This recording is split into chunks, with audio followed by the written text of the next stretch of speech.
You ask Tiger to calculate.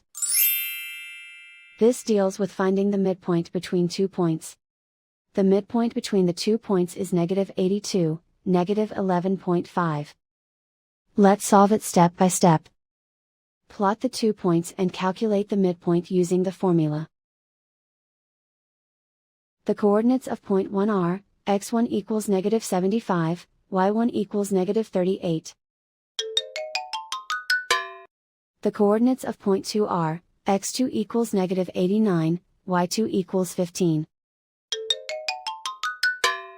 PM represents the midpoint of the 2 points.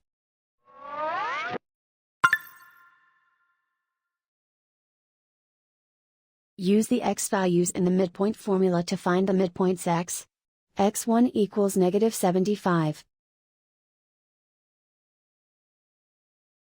x2 equals -89. Simplify the arithmetic.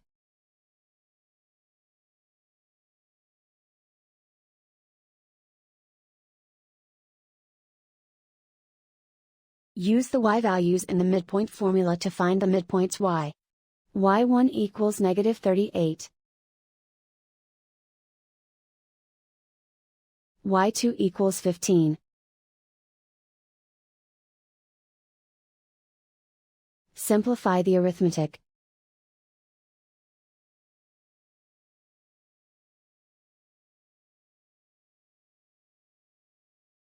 And so, the midpoint is -82, -11.5.